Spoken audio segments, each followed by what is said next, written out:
Hello everyone, আসসালামু আলাইকুম। কেমন আছেন সবাই? আশা করি আল্লাহর অশেষ রহমতে ভালো আছেন, সুস্থ আছেন। আলহামদুলিল্লাহ, আমি আমার পরিবার নিয়ে আছি খুব ভালোই। দেশ থেকে, দেশে বাইরে থেকে যে যেখানে বসে আমার এই ভিডিওটি দেখা শুরু করেছেন, সবাইকে অসংখ্য অসংখ্য ধন্যবাদ। নতুন দিনে নতুন একটা ভিডিও নিয়ে হাজির হয়ে গেলাম। আমি পারভিন সুলতানা, বাংলাদেশ থেকে। এই তো সকাল সকাল নাস্তা খাওয়ার পরে কিছু কাজ করে নিতেছি, একটু মুছে নিতেছি। অনেক দিন ধরে এই খানাডুলিটা বারে একটা, এখানে তো আমরা ভাত রান্না করে, তরকারি রান্না করে রাখি, তো মাঝে মাঝে একটু ফটরে করে নিতে হয়, নয়তো বা একটু তেলা ফোকা বেশি হয়। তো ভিতরে একটু ভালো মতো জেরে নিয়েছি, এখন বাইরে একটু ক্লিনজার দিয়ে মুছে নিতেছি। আমরা যারা ঢাকা শহরে আছি তারা কিন্তু টাকা জমানোর খুব ইচ্ছা থাকলেও কিন্তু হয়ে ওঠে না। আমরা যেহেতু মধ্যবিত্ত পরিবারের একজন পরিবারের সদস্য বা গৃহিণী, হাউস ওয়াইফ, আমরা ইচ্ছা করলে কিন্তু পারি না। আর যারা গ্রামে আছে তারা কিন্তু অনায়াসে অনেক টাকা জমা করতে পারে।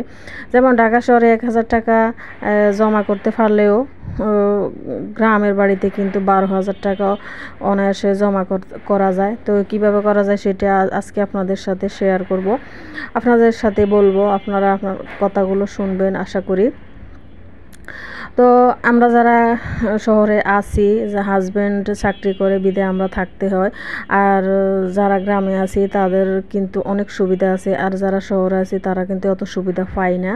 যেমন আমরা ঘর ভাড়া দিতে হয়, একটা ছোটোখাটো বা একটা একদম অল্পর মধ্যে নিলেও কিন্তু একটা ফ্ল্যাট ভাড়া 12,000 টাকার ভিতরে কিন্তু পাওয়া যায়, বা তার উপরেও আছে। একদম ছোট, একদম অল্প করে নিলেও কিন্তু 12,000 নিচে কোনো ফ্ল্যাট পাওয়া যায় না। তো 12,000 টাকা অবশ্যই বাসা ভাড়া করে থাকতে হলে কিন্তু 12,000 টাকা অবশ্যই মাসের দিতে হবে। তার সাথে আছে বিদ্যুৎ বিল, গ্যাস বিল, পানির বিল, নেট বিল, তারপর আছে বাচ্চাদের কোচিংয়ের টাকা, তারপরে স্কুলে যে পড়ায় ওইখানেও বেতন লাগে। অনেক টাকা খরচ হয়ে যায়। ঢাকা শহরে কিন্তু টাকা আয় করা যায়, কিন্তু সেই টাকা ঢাকা শহরে ব্যয় হয়ে যায়।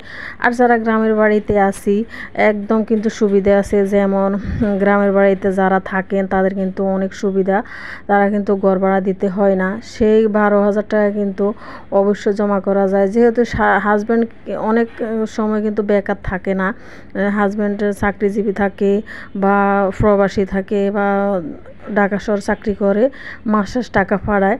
তো তাদের জন্য একদম সুবিধা আছে। তারা কিন্তু 12,000 টাকা না জমা করলেও কিন্তু 5,000 টাকা অনায়াসে জমা করা যায় ঘর ভাড়া বাবদ। যে আমার ঘর ভাড়া লাগতেছে না, তো ঘর ভাড়ার বাবদ আমি 5,000 টাকা জমা করে রাখবো। তো এই হিসাবে কিন্তু যারা গ্রামে আছেন তাদের কিন্তু অনেক সুবিধা। আর বাজার যদি আপনি এক সপ্তাহ নাও করেন তাহলেও কিন্তু আপনার অনায়াসে এক সপ্তাহ কিন্তু কাটিয়ে দিতে পারেন। যেমন অনেকেই আছেন গৃহিণীরা সংসারের পাশাপাশি কিন্তু আশেপাশের ঘরের আশেপাশে জায়গা থাকলে তারা শাক সবজি লাগিয়ে থাকেন, সেখান থেকেও একদিন শাক তুলে খাওয়া যায়, সবজি তুলে একদিন খাওয়া যায়। আর গ্রামের বাড়িতে অনেক শাক সবজি না লাগালেও কিন্তু তুলে এনে খাওয়া যায়, অনায়াসে হয়ে থাকে। যেমন কচু শাক, লতি, তারপরে বিভিন্ন রকমের শাক সবজি অনেক আছে। তো যারা চাষ করেন না তারাও কিন্তু মাঝে মাঝে শাক তুলে 2-1 দিন খেতে পারেন। আর যারা চাষ করেন তারা তো খেতেই পারেন, এক সপ্তাহ বাজার না করলেও চলবে। আর এদিকে দেখেন এই সিসিঙ্গার সিল্কারে কিন্তু অনেক সুন্দর লাগে। তো বাস্তবে যতটুকু সুন্দর লাগছে ক্যামেরাতে হয়তো ততটুকু লাগে নাই, একদম সবুজ ভালোই দেখা যাইতেছিল। তো এখানে আমি দুপুরানোর আয়োজন শুরু করে দিয়েছি, আপনারা আমার সাথে থাকুন।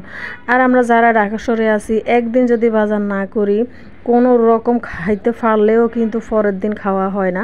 পরের দিন বাজার আনতেই হবে, বা বাজার আগের থেকে করা থাকা লাগে, ওগুলো খাইতে হয়। আর আমরা যারা ঢাকা শহরে আছি তারা কিন্তু এরকম সুবিধা পাই না। যেমন শাক সবজি লাগিয়ে খাবো, বা একদিন মাছ না কিনলেও কিন্তু পুকুর থেকে তুলে খাওয়া যায়, ওরকম কিন্তু সুবিধা নাই। আর যারা গ্রামে আছে তাদের কিন্তু অনেক সুবিধা। মাছ না কিনলেও কিন্তু গ্রামের পুকুর আছে, খাল বিল, অনেক রকমের আশেপাশে খাল বিল থাকে।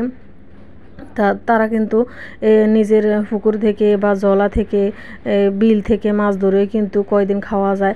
তো গ্রামের বাড়িতে যারা আছেন অনেক সুবিধা আছে, অনেক রকমের সুযোগ সুবিধা থাকলে কিন্তু তারা কাজে লাগাতে অনেক সময় পারেন না।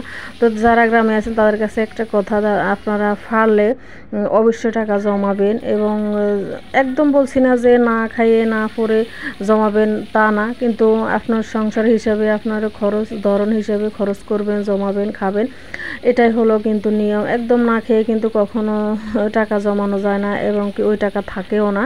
তো যারা শহরে আছি তারা কিন্তু এসব সুবিধা থেকে বঞ্চিত, আর যারা গ্রামে আছেন তারা কিন্তু বঞ্চিত না। তারপরে অনেক সময় অনেক আপুরা কিন্তু জানেন না, আপনার হাজব্যান্ড যদি বাইরে থাকে তাহলে কিন্তু আপনি অল্প কিছু টাকা জমানোর অবশ্যই চেষ্টা করবেন, আপনার ভালো হবে, আপনার সন্তানের ভবিষ্যতের জন্য ভালো হবে। আর আমি এখানে কি করলাম, এখন তো মাসের 12 তারিখ, আজকে কয় তারিখ, যাই হোক 12 তারিখ মনে হয়, তো আগস্ট মাসের। তো 12 তারিখের মধ্যে আমাদের ঘর ভাড়া দিয়ে একদম বিদ্যুৎ বিল, গ্যাস বিল, পানির বিল, ছেলের স্কুলের বেতন, তারপরে ছেলেকে আরবি পড়ে ওইখানে বেতন দিয়ে আমি এই যে কিছু টাকা, এখানে 1000 টাকা আছে। তো আমার হাজব্যান্ডে যে বেতন পায় ওগুলো দিয়ে আলহামদুলিল্লাহ সুন্দর মতো চলে যায়। আর কোনো মাসে 500 টাকা রাখতে পারি, কোনো মাসে 1000 টাকা রাখতে পারি, কোনো মাসে 1500 রাখতে পারি। তো সবসময় কিন্তু একরকম জমানো যায় না টাকার বেতন করা, কিন্তু সবসময় যারা ফিক্সড বেতনই পায়, তো কিন্তু খরচ কিন্তু ফিক্সড করে হয় না, খরচ কিন্তু তার বাইরে হয়ে যায়।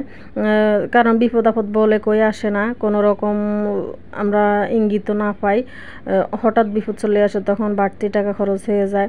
তো এরকম আর কি, যে এই সময় যেরকম সুবিধা পাই ওই রকম টাকা জমাতে চেষ্টা করি। তো এখানে আমি সন্ধ্যার সময় কিছু পেঁয়াজ ভেজে নিতেছি, দুপুরে রান্না বান্না শেষ করে রেস্ট নিয়ে একদম সন্ধ্যার সময় এই ভিডিওটা করা হয়েছে। তো পেঁয়াজু ভাজার সময় আসি, আর একটু খাওয়া দাওয়া করে তারপর আবার টেবিলটা ক্লিন করে নিতেছি। তো ভাইও আফুরা, আপনারা যদি আমার কথা কাজে কোনো মনোকষ্ট পেয়ে থাকেন অবশ্যই ক্ষমা সুন্দর দৃষ্টিতে দেখবেন, আপনাদের ছোট বোন মনে করবেন। আর ভিডিওর মধ্যে যদি কোনো মন্তব্য থাকে অবশ্যই কমেন্টে বলে যাবেন। আর এখান থেকে বিদায় নিব, কোনো কথা নয়, সে ভালো থাকবেন। আসসালামু আলাইকুম।